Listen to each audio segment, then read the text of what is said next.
नमस्कार दोस्तों, आप सभी का हार्दिक स्वागत है, हार्दिक अभिनंदन है भाई। सभी विद्यार्थी जुड़ जाइए और क्लास को अधिक से अधिक शेयर कर दीजिए। Arjun Ram good morning sir ji, good morning. Sarita Verma good morning sir ji, good morning. Feku Kumar good morning sir ji, good morning. Gopiram good morning sir ji, good morning भाई। Pramod good morning sir ji, बिल्कुल good morning. Mohini good morning sir, good morning भाई। राजकुमार जय Shri Ram sir, बिल्कुल जय Shri Ram. Kanta good morning sir ji, good morning भाई। सभी विद्यार्थियों को सुप्रभात, जय श्री राम, जय श्री श्याम, राधे राधे भाई। सभी विद्यार्थी जुड़ जाइए और क्लास को जो है अधिक से अधिक शेयर कर दीजिए। अकबर चल रहा है, अकबर की आगे की चर्चा अपन करने वाले हैं। अकबर जो है उसके आगे की चर्चा मैं आपके साथ में करने वाला हूं और जो महत्वपूर्ण चर्चाएं हैं वो होने वाली है भी। हाँ, तो जुड़ जाइए और क्लास को अधिक से अधिक शेयर करिए भाई, ठीक है ना। सभी विद्यार्थी जुड़िए, फिर मैं जो क्लास है वो अकबर के आगे स्टार्ट कर दूंगा भाई। जितने विद्यार्थी जुड़े हुए हैं, पिंकी रानी good morning sir ji, good morning भाई। जुड़ जाइए आप सभी विद्यार्थी, क्लास को लाइक कर दीजिए, क्लास को शेयर कर दीजिए भाई, ठीक है। सभी विद्यार्थी जुड़ जाइए और क्लास को अधिक से अधिक लाइक करें, शेयर करें। Mukesh Kumar good morning sir, good morning भाई। Chandu Meena good morning sir, good morning. तो सभी विद्यार्थी जुड़िए। देखो, मैंने जो है पिछली क्लास में अकबर के विवाह की चर्चा आपके साथ में कर ली थी भाई, है ना। Shikha good morning sir, good morning भाई। सुरेंद्र कुमार नमस्कार सर जी, बिल्कुल नमस्कार। सभी विद्यार्थी जुड़ चुके हैं और बाकी जो है शेयर करते रहिए और क्लास के अंदर फोकस करिए, है ना।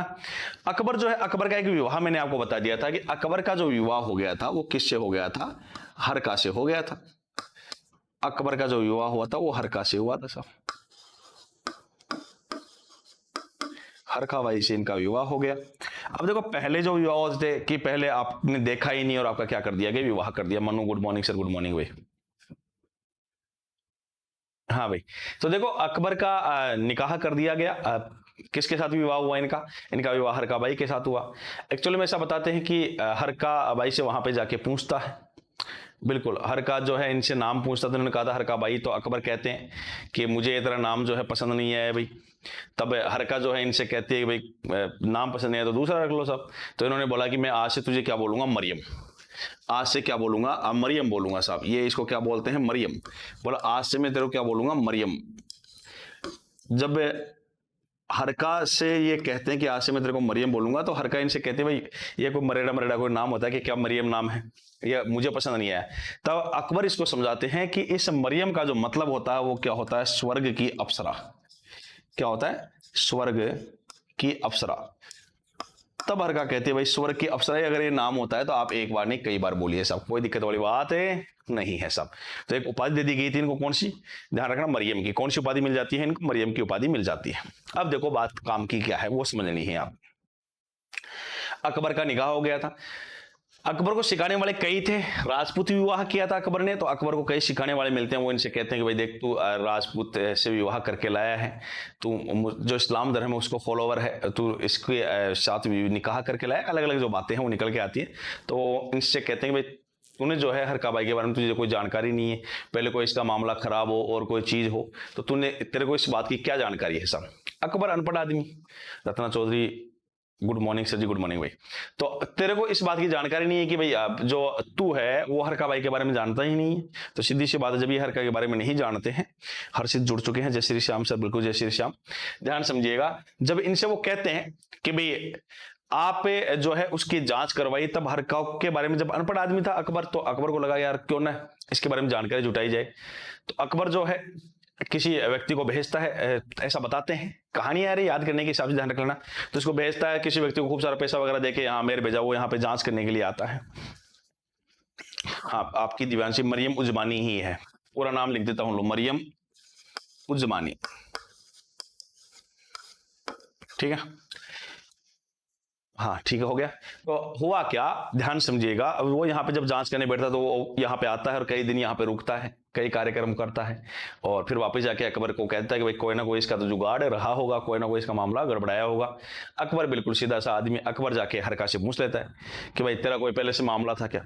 हरका जो है चिढ़ जाती है, हरका ने कभी ऐसा कुछ किया ही नहीं सब। हरका के बारे में जब ऐसा कहते हैं तो हरका जो है वापस कहाँ पे आ जाती है साहब? यहाँ पे आ जाती है भाई। मनु सर, अकबर का जन्म हिंदू परिवार में होता है तो ये मुस्लिम कैसे बना? फिर आपने पढ़ा ही क्या, आपने ध्यान ही नहीं दिया मेरी बात के ऊपर। अकबर का जन्म अक्टूबर 1542 में हुआ है। इसके जो पिता हैं वो हुमायूं है। इसकी जो माता है वो हमीदा बानो बेगम है। इसके जो पिता हैं वो हुमायूं है, इसकी जो माता है वो हमीदा बानो बेगम है।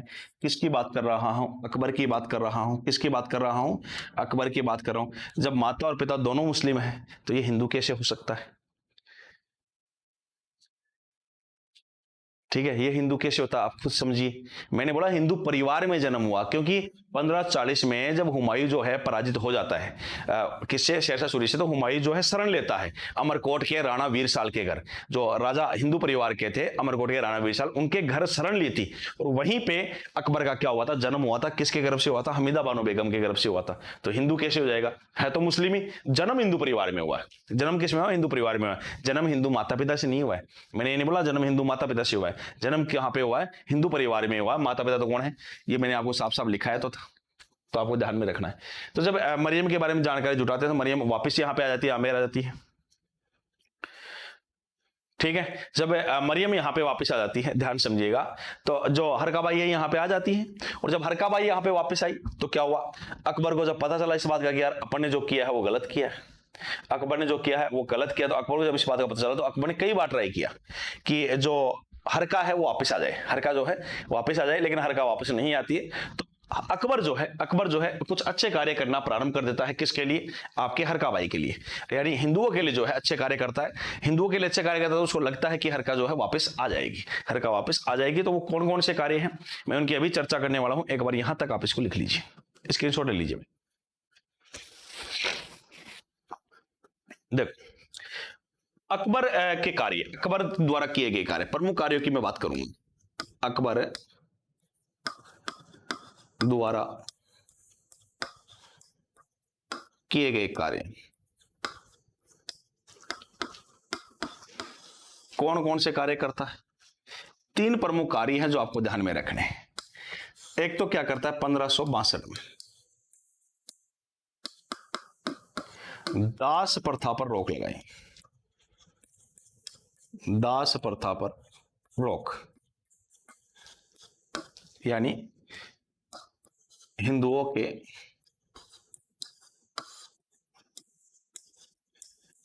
धर्मांतरण पर रोक।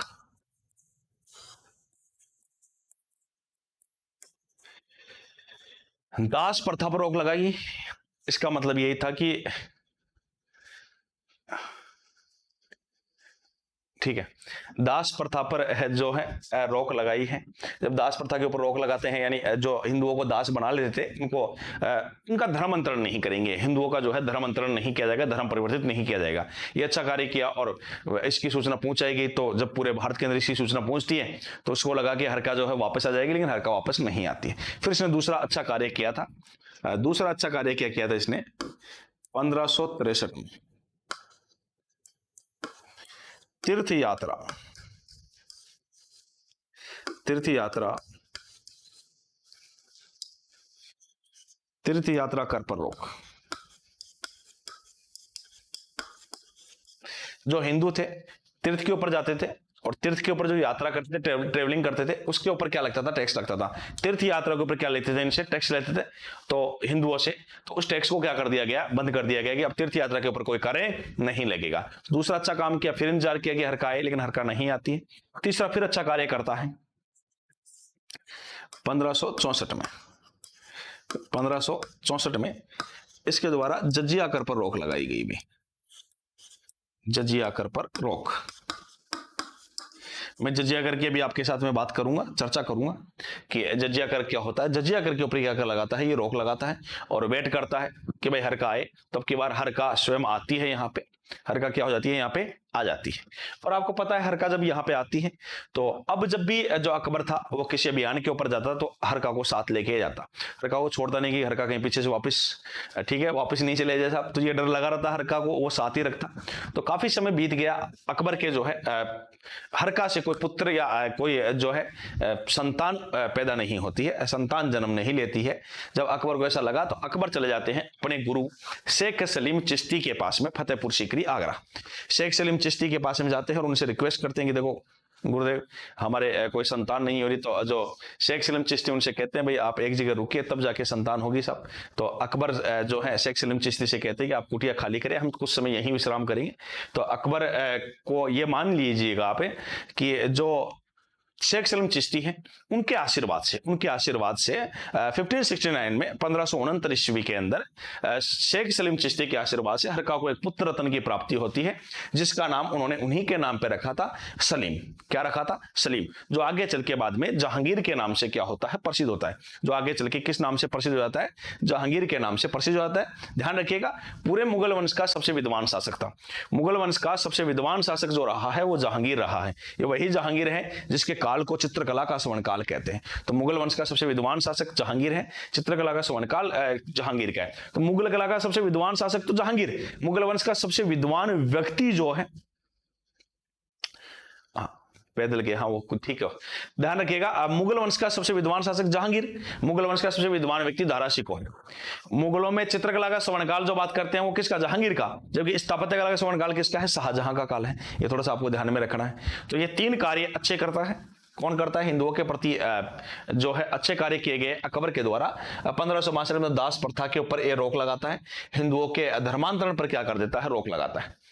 1563 में तीर्थ यात्रा कर पर रोक लगाता है। 1564 में जजिया कर पर क्या लगाता है? रोक लगाता है। जजिया कर की मैं आगे बात करूंगा, एक बार यहां तक आप इसको लिख लीजिए।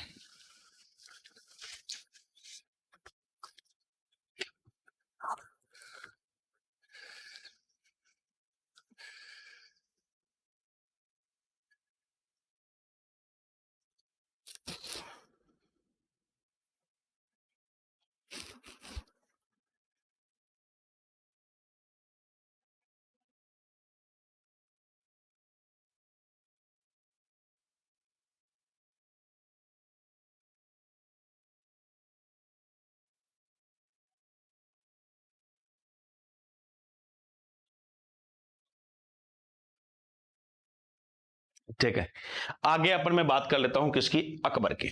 किसकी बात करता हूं? अकबर की। तो पहले वो जो जजिया कराया है उसकी मैं आपके साथ में डिटेल से चर्चा करूंगा भाई। देखिएगा, जो जजिया कर है उसकी मैं बात कर लेता हूं कि जजिया कर होता क्या है। जजिया कर, ध्यान समझिएगा। जजिया कर जो होता है गैर मुसलमानों से, गैर मुसलमानों से लिया जाने वाला कर। गैर मुसलमानों से लिया जाने वाला कर। Renu Bala good morning sir ji, good morning. Okay Surendra Singh good morning sir, good morning भाई, है ना। ध्यान रखिएगा, गैर मुसलमानों से लिए जाने वाला कर है। ध्यान रखिएगा, सामान्यतः यह कर, ध्यान रखना। वैसे तो मुसलमानों को छोड़कर सबसे लिया जाता है, मुसलमानों को छोड़कर सबसे लिया जाता है, लेकिन ध्यान रखिएगा सामान्यतः, सामान्यतः यह कर, ध्यान रखिएगा, ब्राह्मणों,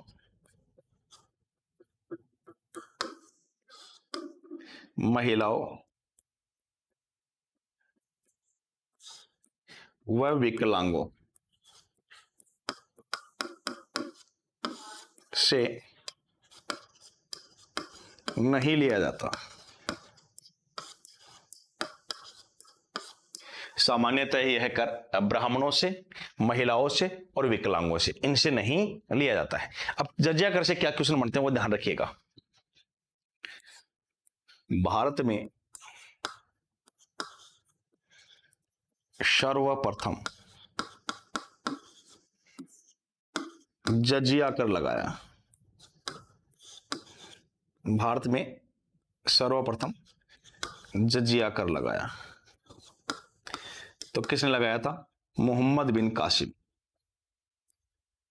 मोहम्मद बिन कासिम। भारत में सबसे पहले जजिया कर लगाने वाले व्यक्ति कौन थे? मोहम्मद बिन कासिम थे। ध्यान रखिएगा, भारत में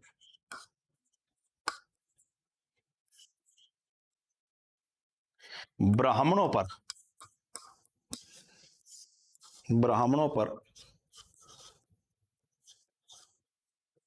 जजिया कर लगाया। तो किसने लगाया था? फिरोज शाह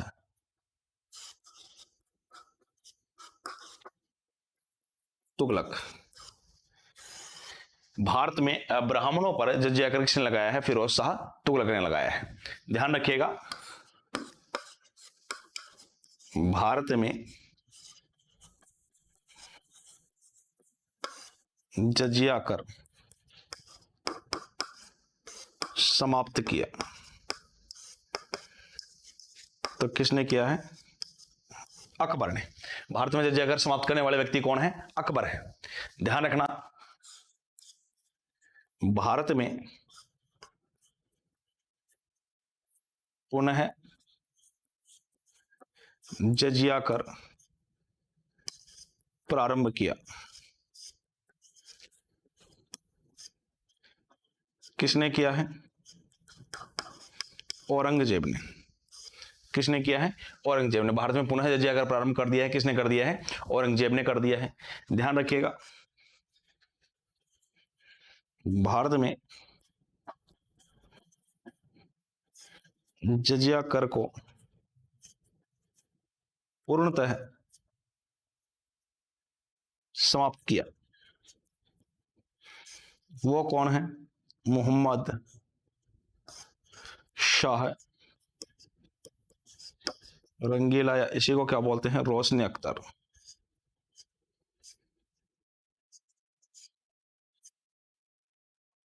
ध्यान समझ लो, जजिया कर की मैं आपके साथ में चर्चा कर रहा हूं। गैर मुसलमानों से लिया जाने वाला कर है जजिया कर। सामान्यतः यह कर जो है ब्राह्मणों से, महिलाओं से व विकलांगों से नहीं लिया जाता है। भारत में सर्वप्रथम जजिया कर लगाने वाले जो व्यक्ति थे उनका नाम क्या है? मोहम्मद बिन कासिम है। ये वो मोहम्मद बिन कासिम वही है जो आपके 712 ईस्वी में सिंध प्रांत के ऊपर भारत के अंदर क्या करता है? आक्रमण करता है।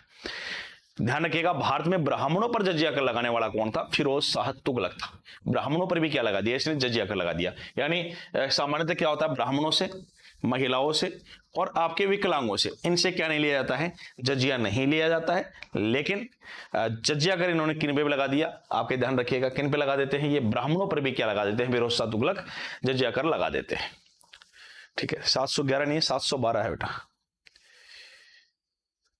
सुरेंद्र सिंह राठौर, फिर क्या देख रहे हो भाई? सर जजिया कर क्या? यही तो लिखा हुआ है।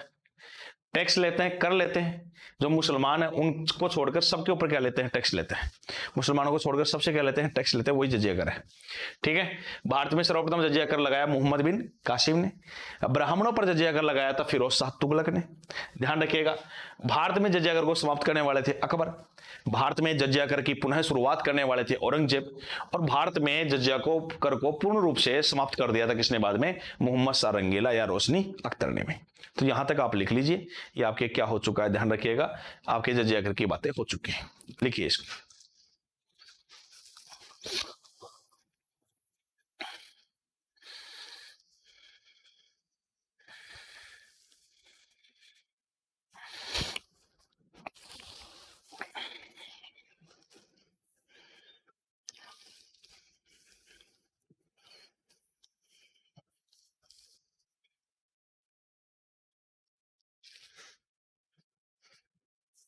ठीक है भाई, आगे देखते हैं, अकबर की आगे बात करते हैं।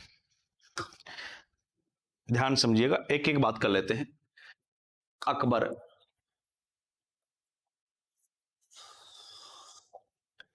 इसके बात करते हैं प्रमुख सैन्य अभियान। किन की बात कर लेते हैं? प्रमुख सैनिक अभियान। प्रमुख सैनिक अभियान या प्रमुख सैन्य अभियानों की अपन क्या करेंगे? चर्चा करेंगे वे।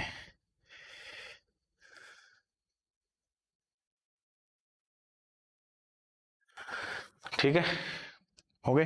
अब देखो, अब प्रमुख सैन्य अभियान की बात करते हैं। तो पहला जो अभियान है 1561-62, 1561-62 कौन सा अभियान था? मालवा अभियान। 1500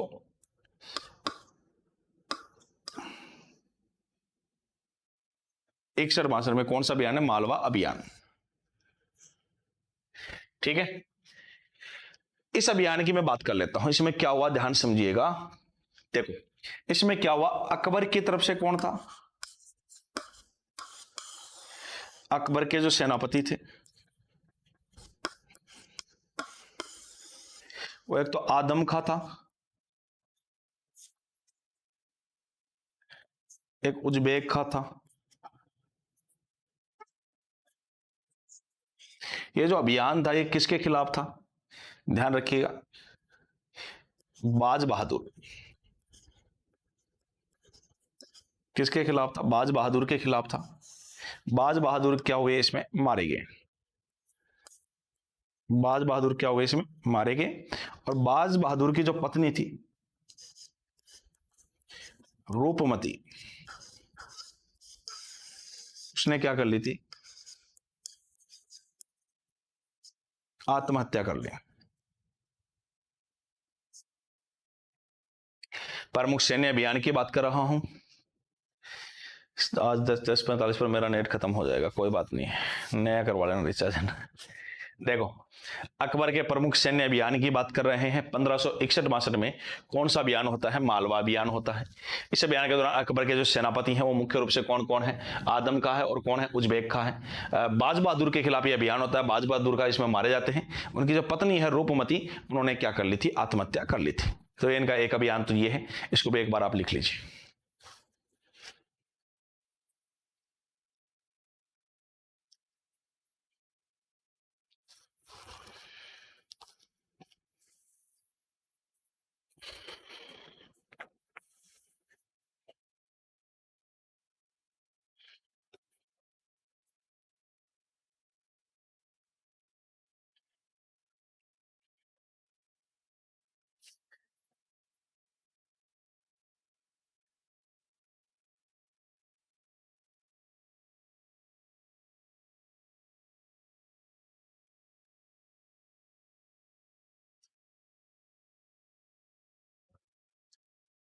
देखो आगे देखते हैं। 2 नंबर, 2 नंबर जो बात करते हैं, कब की बात है? 1562 की बात है।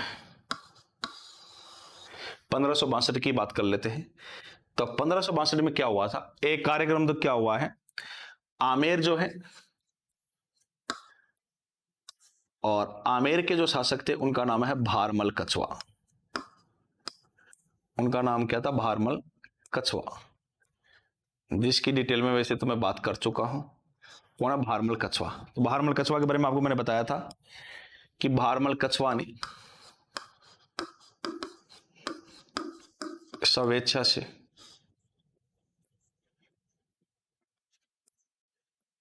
अकबर की अधीनता स्वीकार की। भारमल कछवा ने स्वेच्छा से अकबर की क्या कर ली थी? अधीनता स्वीकार कर ली थी। 1561 में चुनार का है, कोई खास नहीं है ना। 1561 वाला चुनार का है, कोई खास नहीं है, नॉर्मल है। ठीक है, इसलिए मैंने ज्यादा उसकी चर्चा नहीं करी। हाँ बिल्कुल, हिंदू शासक ही थे, बाकी जो सल्तनत है उसके अलावा सारे हिंदू शासक ही। ठीक है, देखो ध्यान रखने का, भारमल कछवा की बात करते हैं। राजपुताने का, राजपुताने का प्रथम शासक जिसने मुगलों की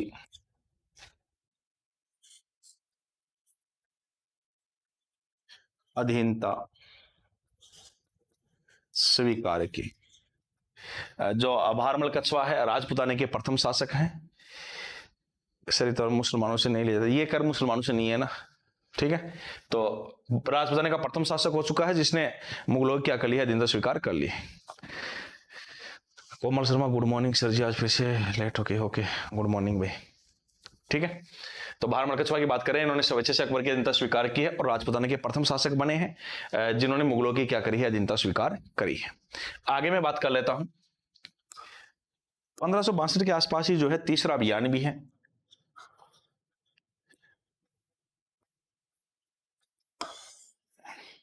ध्यान रखिएगा, इस अभियान की अगर मैं बात करूं तो यह अभियान कहां पे होता है? मेड़ता के खिलाफ होता है।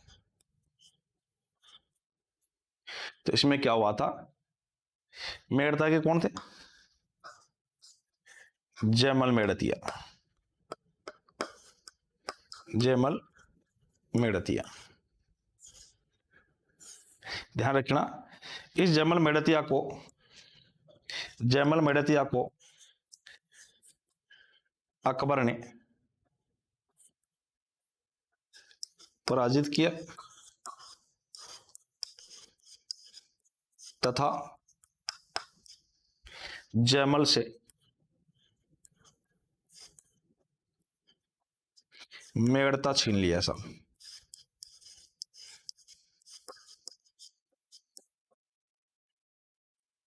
जयमल से क्या कर लिया? मेड़ता छीन लिया भाई। ठीक है।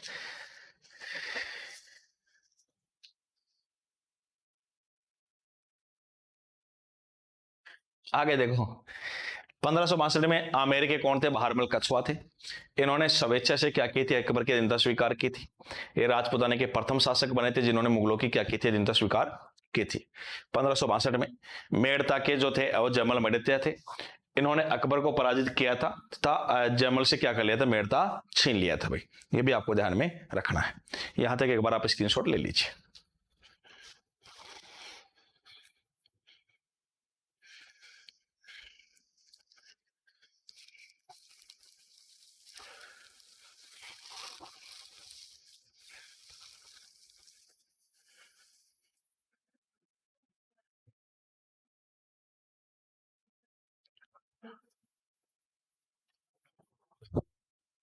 ठीक है, आगे देखो, अगला बयान देख लेते हैं।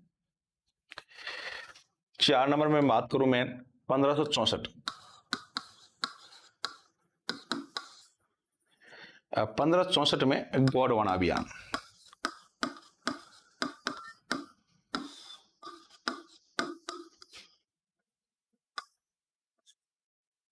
गोंडवाना अभियान करते हैं। यहां पे जो शासक थे वो कौन थे? वीर नारायण पंवार। वीर नारायण पंवार थे। वीर नारायण जो पंवार थे वो अल्पायु थे, इनकी आयु ज्यादा नहीं थी, तो इसलिए इनकी जो संरक्षिका थी वो दुर्गावती। दुर्गावती इनकी संरक्षिका, थोड़ा सा ध्यान रख लीजिएगा। और सही तरह में सर सिलेबस में क्या क्या करवा दिया है, सिलेबस करवाया है, यूट्यूब पे डाला हुआ, आप चेक कर लेना। सिलेबस पूरा करवाया हुआ आपको। सिलेबस आपको इतिहास का फर्स्ट पेपर का भी बताया हुआ है कंप्लीट, और सेकंड पेपर का भी बताया है, यूट्यूब पे सिलेबस डाला हुआ है, चेक कर लेना। 1564 में गोंडवाना अभियान। शासक जो है वीर नारायण पंवार है, अल्पायु थे। संरक्षिका इनकी कौन है? दुर्गावती है। ठीक है, अब ध्यान रखिएगा, बात क्या है आपको समझने की बात है कि इस समय जो अकबर का सेनापति था, इस अभियान के दौरान अकबर का जो सेनापति था उसका नाम था आसफ खां। उसका नाम क्या है? आसफ खां है। तो एक बार थोड़ा सा ये भी ध्यान रख लो, फिर मैं अगला बयान, चित्तौड़ बयान आपको बताने वाला हूं। इसको एक बार आप स्क्रीनशॉट ले लीजिए भाई।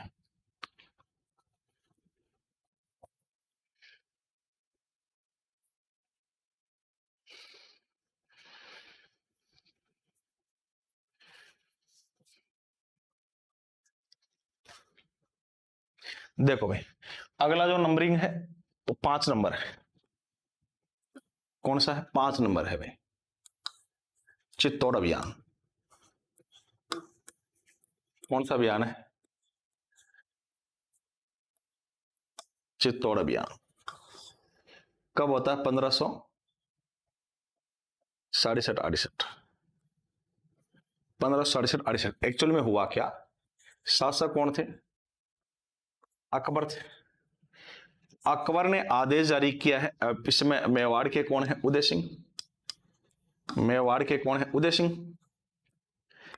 अरे मेवाड़ के शासक कौन थे? इसमें महाराणा उदय सिंह थे। मैंने आपको बताया भी था कि इन्होंने जयमल मेड़तिया को शरण दी थी।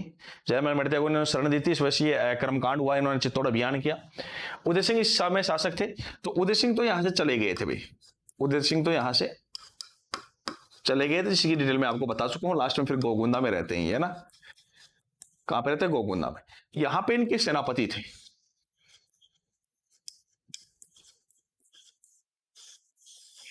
यहां पे इनके सेनापति रहते हैं जिनका नाम है जैमल मेड़तिया और फत्ता सिसोदिया। कौन रहते हैं, जैमल मेड़तिया और फत्ता सिसोदिया। अकबर द्वारा काफी प्रयास किए गए थे, अकबर द्वारा काफी प्रयास किए गए थे जैमल और फत्ता को मनाने का, लेकिन ये नहीं मानते। उदय सिंह इसलिए चले गए थे क्योंकि जैमल फत्ता ने उनको वहां से भेज दिया था कि आप यहां से जाइए, आपका जीवित रहना अनिवार्य है। अगर आप सुरक्षित रहेंगे यहां तो हम लड़ लेंगे, आप अगर सुरक्षित रहेंगे तो दोबारा से जो सैन्य संगठन है वो इकट्ठा हो जाएगा, और अगर चित्तौड़ अकबर ने जीत भी लिया तो दोबारा से चित्तौड़ के ऊपर अपना क्या कर सकते हो, आप अधिकार कर सकते हो। तो उदय सिंह जी को ये यहाँ पे से भेज देते हैं। फिर अकबर को जब पता चला कि यहाँ पे अंदर जैमल फत्ता है, तो अकबर ने काफी प्रयास किए, लेकिन चित्तौड़गढ़ जो था गिरिदुर्ग था, बाद में अलग योजना के तहत क्या किया गया, यह आक्रमण किया गया। इस आक्रमण के दौरान ध्यान रखिएगा अकबर ने क्या कर दिया था, जैमल जो फत्ता है उनके ऊपर क्या कर दिया था, आक्रमण किया। इनके ऊपर आक्रमण किया था, और जब इनके ऊपर आक्रमण किया था तो इस आक्रमण के दौरान जैमल फत्ता जो है इन्होंने केसरिया किया था भाई। इन्होंने क्या किया था, केसरिया किया था। इनकी जो रानियां हैं गुलाब कंवर व फूल कंवर, गुलाब कंवर फूल कंवर, इन्होंने क्या किया था, जौहर किया था भाई। इन्होंने क्या किया था, जौहर किया था। और ये मेवाड़ का तीसरा व अंतिम शाखा था। ये मेवाड़ का तीसरा व क्या हो गया था, अंतिम शाखा हो गया था।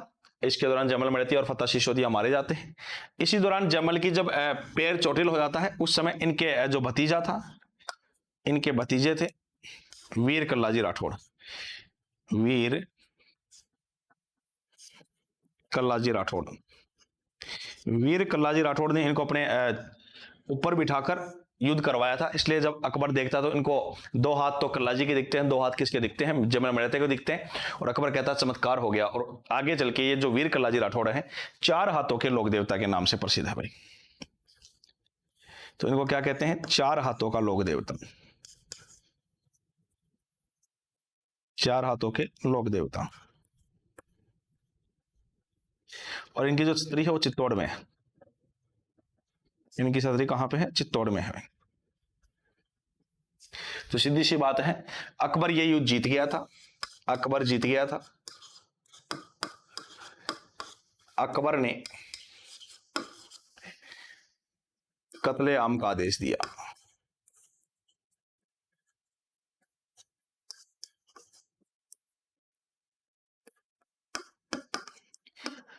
देखो अकबर ने कत्लेआम का आदेश दिया ही नहीं था, ध्यान रखना। वास्तव में चित्तौड़ के अंदर कत्लेआम हुआ था। इसलिए अकबर के जीवन का क्या है, अमिट कलंक है। ध्यान रखिएगा, ये क्या हो गया है, अकबर के जीवन का अमिट कलंक। फिर ऐसा बताते हैं, बाद में अकबर ने जैमल और फत्ता की बहादुरी से प्रसन्न होकर इनकी मूर्तियां लगवाई थी। तो अकबर ने आगरा के किले के सामने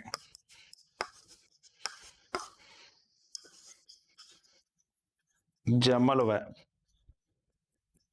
फत्ता की मूर्तियां लगवाई साहब। और ये मूर्तियां कैसी थी, गजान रूढ़ प्लस पाषाण युक्त, यानी गज आरूढ़ है, हाथी पे सवार है और पाषाण युक्त है। वर्तमान में भी ये मूर्तियां लगी हुई है। तो ध्यान रखिएगा, मूर्तियां वर्तमान में कहां पे लगी हुई है, जूनागढ़ दुर्ग, जूनागढ़ दुर्ग बीकानेर के सामने। और ध्यान रखिएगा, वर्तमान में इसको किसने लगवाया है, राज सिंह राठौड़ ने लगवाया भाई।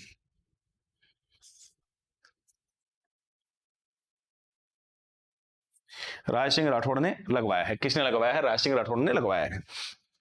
तो 1568 के अंदर क्या होता है, चित्तौड़ अभियान होता है। चित्तौड़ अभियान के दौरान मेवाड़ के महाराणा उदय सिंह जी थे। उदय सिंह जी यहाँ से चले गए थे, तो यहाँ पे चित्तौड़ के अंदर 2 सेनापति बचे थे, जयमल और आपके फत्ता। 3000 की लगभग इनकी सैन्य टुकड़ी थी। ये जो है अकबर जो है इनके ऊपर आक्रमण कर देता है, युद्ध होता है। युद्ध के दौरान जयमल फत्ता ने केसरिया किया था, इनकी रानियां गुलाब कौर और फूल कौर ने जौहर किया था, जो कि मेवाड़ का तीसरा व अंतिम शाखा हो जाता है। अकबर युद्ध जीत जाता है। अकबर ने मेवाड़ में कत्लेआम का आदेश दे दिया था, जो कि अकबर के जीवन का है अमिट कलंक कहलाता है। अकबर जयमल और फत्ता की बहादुरी से प्रसन्न होकर क्या करवाता है, आगरा के किले के ऊपर क्या करवाता है, आगरा किले के सामने क्या लगवाता है, जयमल और फत्ता की मूर्तियां लगवाता है। मूर्तियां एक्चुअल में गजान रूढ़ प्लस पाषाण युक्त है, यानी हाथी पे सवार हो और किसके ऊपर है, पत्थर में बनी हुई है। यही मूर्तियां वर्तमान के अंदर अब कहां पे लगी हुई है, जूनागढ़ दुर्ग के सामने लगी हुई है। जब आप प्रवेश करोगे जूनागढ़ दुर्ग के प्रवेश करते ही पहले प्रवेश द्वार के बाहर दोनों साइड में लगी हुई है। और किसने लगवाई थी, राय सिंह राठौड़ ने लगवाई थी। और ये मूर्तियां भी क्या है, गजान रूढ़ प्लस पाषाण युक्त मूर्तियां ही है। तो यहां तक एक बार आप सभी विद्यार्थी स्क्रीनशॉट ले लीजिए।